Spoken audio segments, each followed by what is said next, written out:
আল্লাহর হাবিব রাহমাতাল লিল আলামিন কেমন করে তিনি আল্লাহর সামনে আনুগত্য পেশ করতেন। আম্মা জান আয়েশা রাদিয়াল্লাহু তাআলা আনহা বলেন, কানা ইয়াকুমু মিনাল লাইলি হাত্তা তাতাফাত্তানা কদামা, আমার নবী তাহাজ্জুদের নামাজে যখন দাঁড়াতেন এত লম্বা সময় দাঁড়িয়ে দাঁড়িয়ে তিনি কিয়াম করতেন, কেরাত পড়তেন। দাঁড়িয়ে থাকতে থাকতে থাকতে থাকতে আমার নবীর বরকতপূর্ণ, আমার নবীর মোবারক পা দুটো এরকম ফুলে যেত। আমার নবীর পা গুলো ফুলে যেত দাঁড়িয়ে থাকতে থাকতে। বিষ্ণু ইসলামের পা ফুলে যেত। আম্মা জান আয়েশা এটা খেয়াল করতেন। খেয়াল করে বলতেন, ইয়া রাসূলুল্লাহ কদ গফারাল্লাহু লাকা মা তাকদ্দামা মিন যামবিকা ওয়া মা তাআখার। ও নবী, নিজের দেহের উপর কেন এত কষ্ট দেন? কেন রাত জেগে এরকম তাহাজ্জুদের জায়নামাজে দাঁড়িয়ে থাকতে থাকতে পা দুটো আপনার ফুলে যায়? কেন কষ্ট করেন? আল্লাহ কি বলে নাই, ও নবী আপনার আগের গুনাহ মাফ, পরের গুনাহ মাফ? আসলে বিশ্ব নবীর কোনো গুনাহই নাই। নবীরা মাসুম হয়, নিষ্পাপ হয়। তারপরে বিশ্ব নবীর মর্যাদা স্ট্যাটাস বোঝানোর জন্য আল্লাহ বলেন, নবী আপনার আগের পরের সব গুনাহ আমি আল্লাহ মাফ করে দিলাম। আম্মা জান আয়েশা বলেন, ও নবী আগের গুনাহ মাফ, পরের গুনাহ মাফ, আপনি মাসুম নিষ্পাপ, তারপরেও তাহাজ্জুদের জায়নামাজে কেন এত কষ্ট করেন? বিশ্বনবী জবাবে বলেন, আফালা উহিব্বু আন আকুনা আবেদান শাকুরা। ও আয়েশা, আমি কি শুকরগুজার বান্দা হব না? আমি কি শুকরগুজার হব না? আল্লাহ আমার সব মাফ করে দিয়েছে, ঠিক আছে, আমার গুনাহ নাই, ঠিক আছে, কিন্তু আল্লাহর নাজ নেয়ামত ছাড়া তো এক মুহূর্ত আমার পক্ষে বেঁচে থাকা সম্ভব না। সে আল্লাহর নেয়ামতের শুকরিয়া হিসাবে আমার কি শুকরগুজার হওয়া উচিত না? আফালা উহিব্বু আন আকুনা আবদান শাকুরা। আমি কি শুকরগুজার বান্দা হব না? ও আমার ভাইয়েরা, বিশ্বনবী ঠিক এমন ভাবে আনুগত্যের নমুনা দেখাতেন। এখানেই শেষ নয়। আম্মা জান আয়েশা বলেন, তাহাজ্জুদের জায়নামাজে দাঁড়িয়ে থাকতে থাকতে ফালাম ইয়াজাল ইয়াবকি হাত্তা বাল্লা লিহিয়াতাহু। আমার নবী কেরাত পড়তে পড়তে কাঁদতে কাঁদতে দাড়ি বেয়ে বেয়ে ওনার পানি ঝরতো।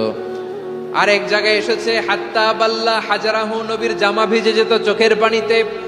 অন্য বর্ণনায় এসেছে হাত্তা বাল্লাল আরদা, সিজদায় লুটিয়ে পড়ে যখন বিশ্বনবী কান্না করতেন, বিশ্বনবীর চোখের পানি দিয়ে জমিন ভিজিয়ে যেত, জমিন ভিজিয়ে দিতেন।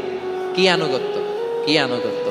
এরপরে নামাজ শেষে দোয়ার মধ্যে বিশ্বনবী বলতেন, আল্লাহুম্মা ইন্নী আবদুক, ও আমার আল্লাহ আমি আপনার দাস, ওয়াবনু আবদিক, দাসের ঘরের দাস, ওয়াবনু আমাতিক, দাসীর ঘরের দাস। সুবহানাল্লাহ, কি বিনয়! দোয়াতে বলতেন, আল্লাহ আমি আপনার দাস, দাসের ঘরের দাস মানে আমার বাবা আব্দুল্লাহ আপনার দাস, দাসীর ঘরের দাস মানে আমার মা আমিনা আপনার দাস। সুবহানাল্লাহ। নাসিয়াতি বিয়াদিক, আমার মাথার চুলের ঝুঁটি আপনার হাতের মুঠোয়, আপনি যেখানে টানেন ওইখানে আমি যেতে বাধ্য। আপনি আমার চুল ধরে ডানে টান দিলে আমি ডানে যাই, বায়ে টান দিলে আমি বায়ে যাই, আমার কোনো ক্ষমতা নাই, সব ক্ষমতা আপনার। দেখেন, যেই নবীর কোনো গুনাহ নাই উনি দোয়ার সময় বলতেন, আল্লাহ আমি আপনার দাস, দাসের ঘরের দাস, দাসীর ঘরের দাস, আমার মাথার চুলের ঝুঁটি আপনার হাতের কবজার ভিতরে, এদিকে টান দিলে আমি এদিকে যেতে বাধ্য, ওদিকে টান দিলে ওদিকে যেতে বাধ্য। যেই নবীর কোনো গুনাহ নাই নামাজে দাঁড়িয়ে থাকতে থাকতে পা ফুলায় ফেলতেন। যেই নবী নিষ্পাপ, কোনো গুনাহ নাই, কাঁদতে কাঁদতে দাড়ি ভিজায় ফেলতেন, জামা ভিজায় ফেলতেন, সিজদায় পড়ে জমিন ভিজায় ফেলতেন। পড়েন সুবহানাল্লাহ। তাহলে আমাদেরকে কেমন অনুগত হওয়া উচিত? আমাদেরও তো গুনাহ নাই নাকি? বিশ্বনবীর যেমনি গুনাহ নাই আমাদেরও তো গুনাহ নাই না? গুনাহ টুনা আছে আপনাদের? হ্যাঁ, যে বিশৃঙ্খলা করতেছেন গুনাহ তো নাই আপনাদের? হ্যাঁ, গুনাহ আছে আমাদের? গুনাহ নাই কার? দেখি হাত তোলেন তো, যে হুজুর আমি কোনোদিন কোনো পাপ করি নাই, নিষ্পাপ, বেগুনা, মাসুম, জান্নাত থেকে পালায় আসছি। জান্নাত থেকে পালায় আসছেন এরকম কে আছেন দেখি তো? আছে এরকম কেউ? আছে? নাই। আমরা সবাই পাপী, আমাদের পাপের কোনো শেষ নাই। আওয়াজ করে বলেন ঠিক কিনা? তাহলে আসুন আমরাও বিশ্বনবীর মতো অনুগত হই, অনুগত হয়ে আল্লাহর কাছে চাই। এই যে আল কানিতিনা ওয়াল কানিতাতি, মানে অনুগত বান্দা এবং বান্দি। আমরা দোয়ায় কুনুত পড়ি না? কুনুত কোন নামাজে? কোন নামাজে? বিতরের নামাজে কি দোয়া পড়ি? দোয়ায়ে কুনুত। এই কুনুত থেকে ওয়াল কানিতিনা ওয়াল কানিতাত, তাফসীর বুঝে নেন। কুনুত থেকে কানিতিনা ওয়াল কানিতাত। তাহলে দোয়ায়ে কুনুত হচ্ছে বিনীত হয়ে, অনুগত হয়ে আল্লাহর কাছে চাওয়া। আমরা তখন দাঁড়িয়ে বলি, আল্লাহুম্মা ইয়্যাকা না'বুদু ওয়া লাকা নুসাল্লি ওয়া নাসজুদ। ওয়া ইলাইকা নাসআ ওয়া নাহফিদ নারজু রাহমাতাকা ওয়া নাখশা আযাবাকা ইন্না আযাবাকাল জিদ্দা বিল কুফফারি মুলহিক।